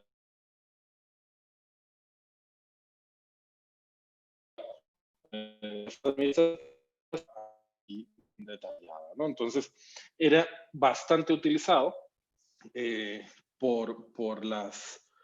sobre todo por los medios de comunicación, cada vez que había algún accidente medianamente sonado, ¿no? Es decir, si sucedía algún hecho de tránsito complejo el fin de semana en donde alguien mataba a otra persona en un accidente, pues entonces los periodistas acudían a revisar el número de cédula de esa persona, o incluso se podía buscar también por el nombre, y encontraban ahí todo el historial, ¿verdad? Entonces los titulares de prensa eran: conductor que mató a joven tenía 20 infracciones de tránsito a su haber, ¿no? Y también era algo muy utilizado a la hora de, por ejemplo, contratar conductores, ¿no? Es decir, los reclutadores se encargaban de revisar en esa página para poder determinar si el conductor tenía algún historial complejo. Se mantenían ahí, además, datos que superaban los 10 años, había más o menos 15 años de historia para cuando esto se resolvió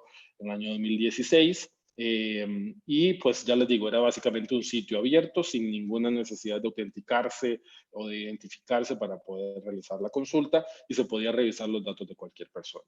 Se presentó una primera denuncia ante la Agencia de Protección de Datos Personales en el año 2016, y la agencia, en esa denuncia, un ciudadano específico pedía que se eliminaran sus datos personales, pero también solicitaba que toda la base de datos se pusiera, se bajara de Internet, porque no existía ninguna justificación para que una base de datos de infracciones administrativas estuviese colgada de Internet de libre consulta, ¿no? Entonces, en ese caso concreto, la Agencia de Protección de Datos Personales resolvió que se eliminaran todos los datos que superaran los 10 años de ese ciudadano en específico, y le otorgó un plazo de 6 meses al Consejo de Seguridad Vial para que procediera a adoptar medidas tecnológicas que impidieran la libre consulta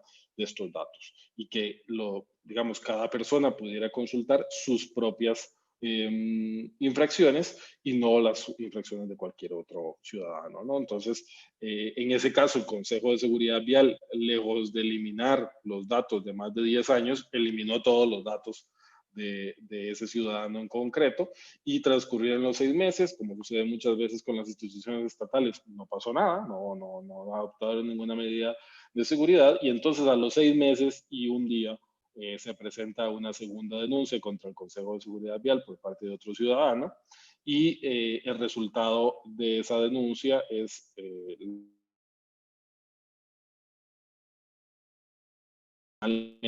expresa Consejo de Seguridad Vial tuviese que eliminar la consulta pública de esa base de datos. En efecto, eso se hizo y generó un problema complejo. Es decir, el Consejo de Seguridad Vial lo que dijo es: bueno, pues simplemente la quito, ¿no? La bajo de la consulta pública. Pero esto generó un problema bastante significativo, que es que esa base de datos era la base de datos utilizada por los notarios para revisar si un vehículo tenía o no infracciones que no se hubiesen pagado, ¿no? En Costa Rica el sistema de notariado es distinto del sistema en Panamá, es decir, los abogados pueden ser también notarios, y usualmente en los despachos de abogacía pues también se brindan servicios de notariado, y el sistema también de transmisión de los vehículos es un poco diferente de en Panamá. Aquí se tiene que hacer por medio de una escritura notarial, y el notario tiene el deber de verificar que el vehículo no tenga infracciones pendientes. Es decir, si yo adquiero un vehículo con infracciones pendientes, pues me las van a cobrar a mí como propietario del vehículo si se asoció la infracción a ese número de matrícula. Entonces los notarios y en general los ciudadanos perdieron la oportunidad de consultar si el vehículo tenía o no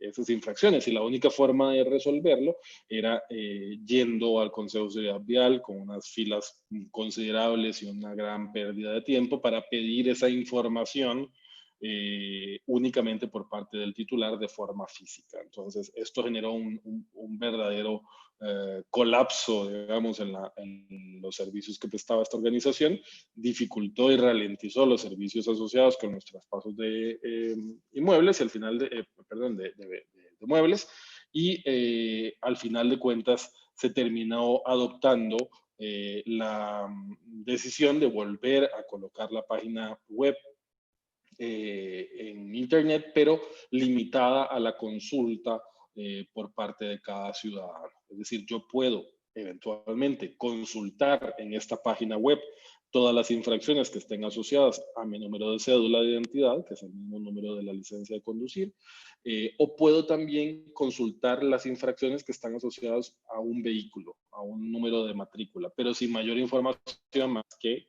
tiene una infracción pendiente y el saldo de la misma, ¿no? Entonces, eso se hace mediante un sistema de autenticación en donde yo tengo que acreditar por medio de mi documento de identidad que en realidad soy la persona que está realizando la consulta, y queda limitado entonces a consultar solamente los datos asociados. ¿Qué es lo que sucede? También, por ejemplo, si se da la contratación de conductores para cualquier efecto, pues el reclutador, la empresa que está contratando choferes, le pide al chofer como parte de los requisitos de la contratación que le dé acceso a una certificación del Consejo de Seguridad Vial en donde se indique si esta persona tiene infracciones o no tiene infracciones. Desde luego, además, el Consejo de Seguridad Vial tuvo que adoptar medidas para eliminar los datos que superaran más de 10 años en el caso de infracciones, ¿no? Entonces es un ejemplo práctico de cómo en casos distintos a los casos sonados relacionados con derecho a la información, se aplica o se aplicó en Costa Rica por primera vez el derecho al olvido y tuvo un efecto práctico en la defensa de la privacidad de los ciudadanos.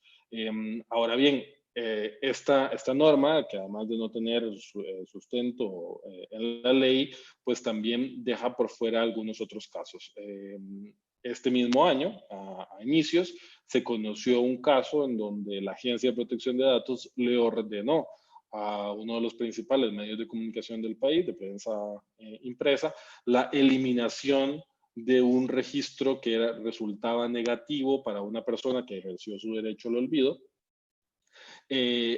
precisamente amparado en esta norma. Es decir, esta norma no hace ninguna diferenciación de ninguna clase, dice cualquier, aquí tengo la norma, dice la conservación de los datos personales que puedan afectar a su titular. Eso es todo lo que dice, no hace ninguna ponderación relacionada con los intereses que se pueden ver eventualmente enfrentados, ¿no? Entonces, en ese caso, la Agencia de Protección de Datos le ordena a un periódico que elimine unos datos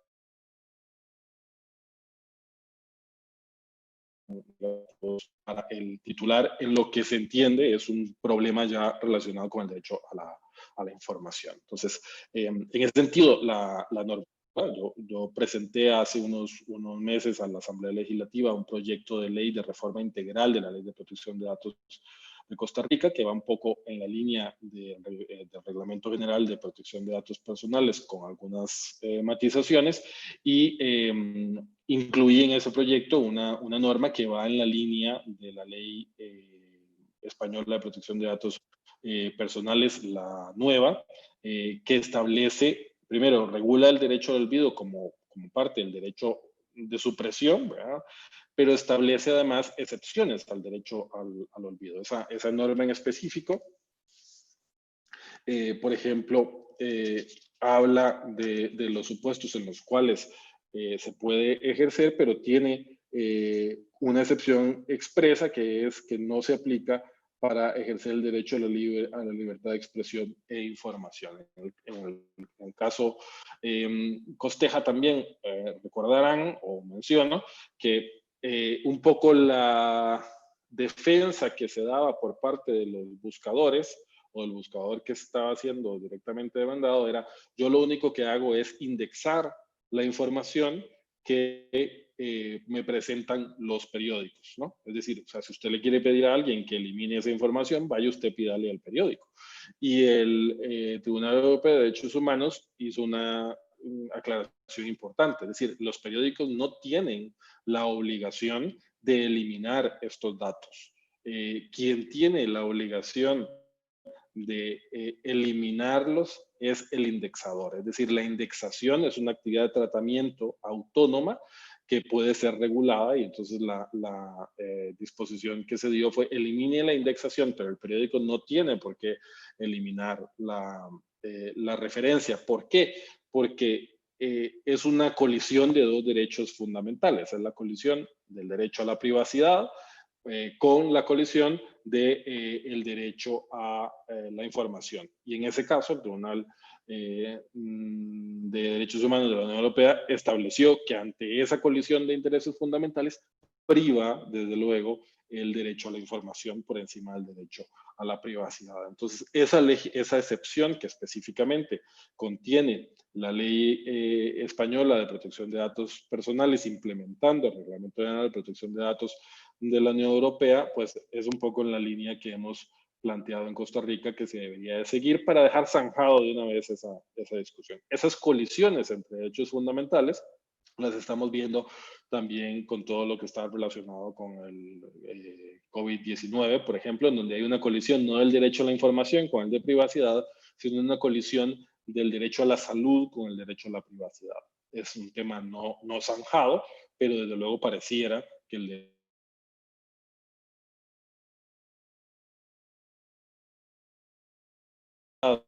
luego, eso no quiere decir que se pueda hacer lo que se quiera, ¿no? Y sobre todo con una discusión que ha estado muy relacionada con las aplicaciones de rastreo, por ejemplo. Pero me parece a mí que es una circunstancia similar, es decir, colisiones de derechos fundamentales en donde la privacidad cede en algunos supuestos muy específicos a otros derechos que pueden ser considerados, digamos, más esenciales o pueden ser considerados simplemente de mayor jerarquía. En este caso, en el caso específico del derecho al olvido, pues el Tribunal Europeo de Derechos Humanos zanjó la discusión. En Costa Rica habrá que ver si este caso que resolvió la Agencia de Protección de Datos Personales se litiga, es decir, la agencia resuelve los asuntos en vía administrativa en última instancia y queda la posibilidad de litigar los casos ante las cortes contenciosos administrativos. Habrá que ver si ese litigio se da y si llega eventualmente esa discusión a ser agotada ya en última instancia, o si incluso se lleva una discusión ante la Sala Constitucional, y si se sigue la línea europea de decir, bueno, el derecho a la información priva por encima del derecho a la privacidad. Pero creo yo que en términos generales con esto les puedo dar una visión general de cómo se resolvió este caso en Costa Rica. Y han existido algunos otros casos de aplicación del derecho al olvido, pero tal vez de menor trascendencia o más puntuales que este, que fue el primero, que fue resuelto muy bien por la Agencia de Protección de Datos Personales y que, como ven, tiene efectos prácticos sobre el ciudadano que le aportan una y de control sobre sus datos personales.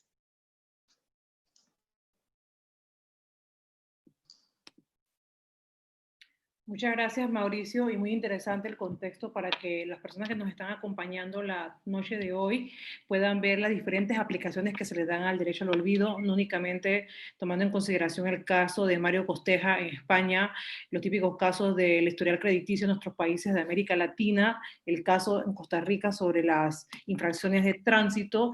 Y quería comentarte antes de iniciar el proceso de preguntas de los que nos están comentando en el chat, ¿qué otro caso típico y y que puedas resaltar de algún caso que ya sea en la Unión Europea o en Latinoamérica ha sido bastante controversial sobre cómo aplicar el derecho al olvido. Sé que es un tema que en nuestros países y por las tradiciones que tenemos, sobre todo de tipo político, es complejo porque muchos se oponen al derecho al olvido porque creen que puede ser utilizado por criminales, por corruptos, por dictadores, para borrar información que forma parte de la historia, de la memoria histórica de nuestros países. Así que si pudieras resaltar algún caso que pueda haber colación y cómo crees tú también que pueda ser aplicado el derecho al olvido post el COVID, a qué áreas se pudiera aplicar, qué información pudiera borrarse, porque hay mucha información que tiene que ver con los datos de tipo médicos, de salud, pero a la vez es información que es súper importante porque forma parte de las estadísticas de los sistemas de salud pública de nuestros países. ¿Cómo crees que se manejaría ese caso? Sí, hay una frase que me falla un poco la memoria, tal vez incluso tú la recuerdes, que me parece que fue de un congresista de los Estados Unidos que decía que el derecho a la privacidad era una invención de los políticos corruptos europeos para borrar su historial antes de las elecciones, ¿no? Entonces es un poco, eso te da la diferencia de visión entre la privacidad, el concepto de privacy de los Estados Unidos y el concepto de protección de datos que manejan los europeos. También mencionar que claramente, incluso me parece que fue el año 2019, el Tribunal Europeo de Derechos Humanos fue claro al decir que lo que había resuelto en el caso Costeja y la línea que ha seguido no es aplicable o no obliga a las empresas o a los buscadores a aplicarlo fuera del espacio de la Unión Europea. Es decir, nosotros en nuestros países no nos podemos beneficiar de lo que se resolvió en esos casos. Generó también un muy importante, recuerdo a muchos portales que surgieron, me acuerdo ahora mismo de uno que se llamaba Liminalia, por ejemplo, en donde había muchas plataformas que se dedicaban precisamente como negocio a borrar el historial negativo de las personas en Internet, haciendo aplicación precisamente del derecho al olvido, ¿no? Pero, y decían ellos mismos que el grueso de sus clientes eran precisamente personas o políticos o embriones de políticos que iniciaban su carrera política. Relacionado con el tema del COVID-19, yo creo que de momento lo que estamos viendo es el inicio de algo que no sabemos a dónde nos va a llevar. La semana pasada leía un artículo que salió en el New York Times de cómo el tema de la aplicación que se está utilizando en China, esta que probablemente habrán visto ya mucho, que tiene el código QR, que tiene el sistema de luz de tránsito, ¿no? Verde, amarillo y rojo, en donde los ciudadanos tienen que obligatoriamente mostrar esta aplicación para entrar a determinados lugares y para poder adquirir determinados servicios incluso, en una muestra muy evidente de una invasión absoluta a la privacidad del ciudadano. Lo más curioso era que decían que, bueno, que ya la pandemia estaba muy controlada en China, pero que no pensaban dejar de utilizar estas plataformas porque primero los ciudadanos se sentían muy cómodos al respecto. No decía el New York Times cuál era la fuente de esa conclusión ni a cuántos chinos les habían preguntado si estaban contentos o no al respecto, pero ahí lo decía, ¿no? Pero al menos era la lógica de las autoridades, la gente está muy contenta y además ahora la queremos llevar a otro nivel, decía la nota.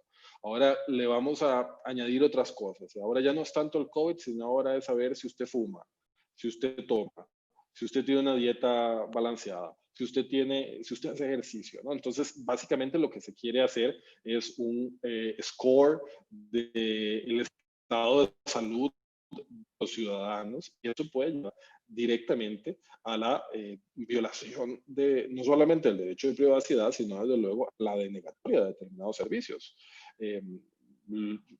Caso muy claro, es decir, las cámaras térmicas que instalaron en el metro de Panamá. Es decir, si yo resulta que cuando paso por la cámara térmica salgo rojo y me deniegan el servicio de metro, aunque no necesariamente la temperatura corporal corresponda necesariamente a un elemento relacionado con COVID-19, ¿no? Entonces, pareciera que esto se puede hacer un tema muy grande, puede La gente además se siente cómoda con el hecho de sentirse protegida, ¿no? Es decir, todo esto nos da una falsa sensación de seguridad. Yo tengo verde, entonces yo estoy sano, aunque no necesariamente lo esté, y aquí adentro solamente están verdes. Entonces, los rojos o los amarillos están en otro lado, no me importa en dónde, que vean a ver cómo se movilizan, que vean a ver cómo compran en el supermercado, pero eso no es mi problema. Yo quiero estar solamente con los sanos. Incluso decía, cosa que me pareció interesantísima, que a los verdes se les están ofreciendo además, por ejemplo, cupones de descuento o determinados beneficios asociados a su estado de salud. Eso es absoluta y completamente orwelliano, ¿no? Y pareciera que nos puede llevar a una situación muy compleja en los próximos años. ¿Cómo juega ahí el derecho al olvido? Pues precisamente a la posibilidad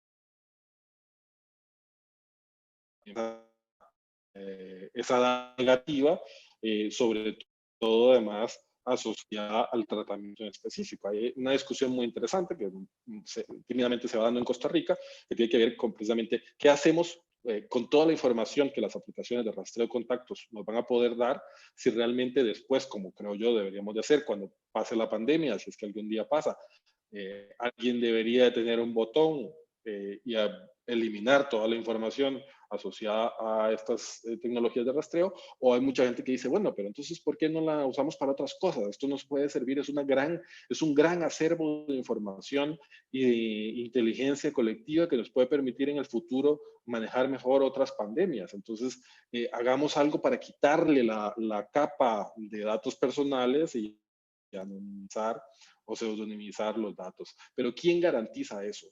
¿Quién garantiza que efectivamente eso se va a dar así y que no vamos a estar en unos años frente a un escenario, digamos, muchísimo más complejo desde el punto de vista del tratamiento de los datos personales, asociados además con datos sensibles, datos relativos a la salud?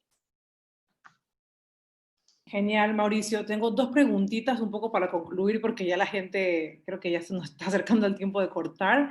La primera pregunta es, ¿prima el derecho al acceso a la información sobre el tema de la privacidad? En nuestra región, ¿qué tipo de comentarios ha tenido esta premisa? Y bueno, también pues, digo, en el Pacto de San José sobre creo que algo al respecto se menciona.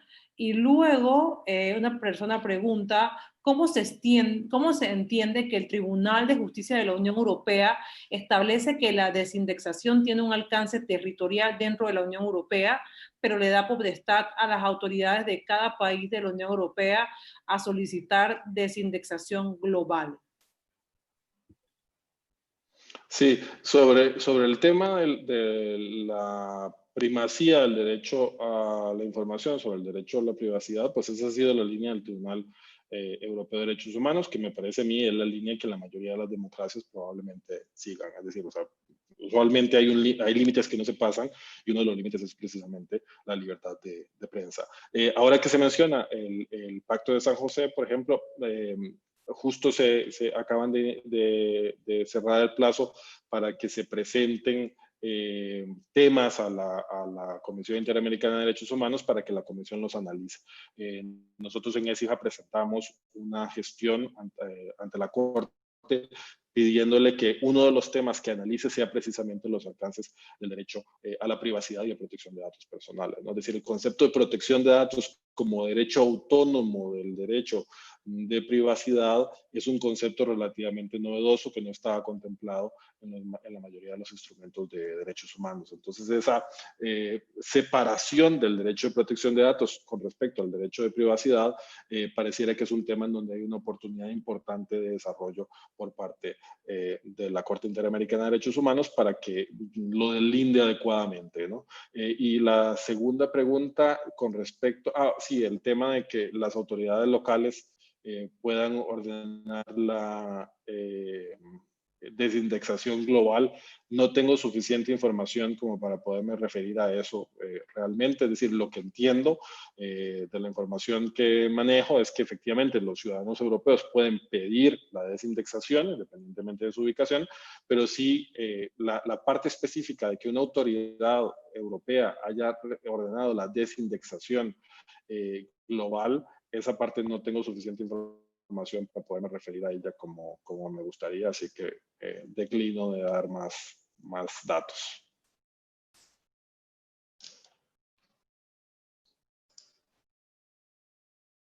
Creo que estás con el micrófono silenciado, Ali. Sí, de hecho sí. Decía que estaba viendo en las preguntas en el canal de YouTube para ver si alguien tenía algún comentario adicional y hacerte la consulta, pero veo que por ahora nadie tiene ningún comentario adicional. Damos un minutito. Bueno, para ir cerrando, agradecerte, Mauricio, por el tiempo, la disponibilidad y sobre todo por contar con el apoyo también del capítulo de Legal Hackers Costa Rica, que sé que formas parte de él, para participar en este panel sobre derecho al olvido, esta especie de entrevista conversatorio sobre el tema. Y bueno, ya que no hay más preguntas, me gustaría cerrar la sesión recordándoles que mañana tenemos la última sesión en el tercer día del Computational Law Fest y es sobre el tema de las innovaciones en el sector financiero, sobre todo en el sector fintech, y nos acompañarán expositores nacionales e internacionales. Me acaba de entrar una última pregunta. Me pregunta alguien, ¿cuáles son las aplicaciones más comunes del derecho al olvido? Ya mencionamos que el tema crediticio es una. ¿Cuáles otras consideras tú que son las más comunes en la región, Mauricio? Diría que los temas relacionados precisamente con la libertad de prensa también, es decir, con el uso de la información o de los datos por parte de sobre todo los periódicos, ¿no? Ahí hago muy brevemente un comentario. Incluso la ley española de protección de datos incorpora un elemento muy interesante que en el proyecto que presentamos en Costa Rica hemos también sugerido implementar, que es el hecho de, sobre todo, cada día las noticias se consumen más por Internet, por los medios digitales. Entonces, ¿qué sucede en los casos? Está un poquito más relacionado con rectificación, en los cuales, por ejemplo, se da cuenta de que una persona, por ejemplo, fue arrestada sospechosa de tal cosa y luego resulta que esa persona resulta suelta, ¿no? Entonces, ahí hay un tema interesante. ¿Qué tiene que hacer el diario? Es decir, el diario simplemente dice libertad de información, pesa sobre el derecho de privacidad. Pues en la ley española se establece un concepto interesante, que es la necesidad de, siempre que la tecnología lo permite, que realmente es relativamente sencillo que se implemente hoy día, pues si yo veo esa nota, la nota queda incólume, pero yo debería de poner, como medio de prensa, debería de poner un pop-up, una aclaración, algo que diga, con respecto a esta nota, esta persona resultó absuelta, ¿no? Entonces es una forma, y esos son los temas en los que la legislación usualmente en Europa nos lleva muchísima delantera en el nivel de especificidad que logra con respecto a temas muy importantes para la sociedad, ¿no? Entonces ya te dice específicamente, en ese caso usted tiene que incluir, de acuerdo a los mecanismos técnicos que se cuenten, un mecanismo en el cual la persona puede decir, hey, pero si usted está leyendo esto, que sepa que al final de cuentas me absolvieron. Muchas gracias.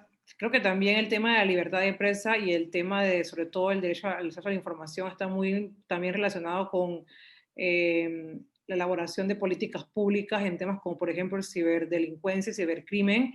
En Panamá no hemos avanzado con el tema de la adaptación de nuestra legislación al Convenio de Budapest, de hecho, exclusivamente por un artículo, una palabrita que habla sobre filtrar información por medios electrónicos y que luego sean para esclarecer noticias en diarios. Y ahí ha hecho bastante presión el sector y el gremio periodístico, y ahí en ese artículo nos hemos quedado en los últimos 7 años y no se ha adaptado a la legislación. Entonces son temas que son de manera muy transversal y que dan para muchas más sesiones y muchas más áreas de conversación. Te quiero agradecer muchísimo otra vez, Mauricio, por tu tiempo y por acompañarnos en la noche de hoy. Recordarles de la cita que tenemos mañana en el en el tercer y último día de este Festival de Derecho y de la Computación de Legal Hackers, y que trataremos el tema de innovación en el sector financiero, específicamente ese impacto que ha tenido las fintechs, sobre todo durante el COVID y post el COVID. Así que muchas gracias y será hasta mañana.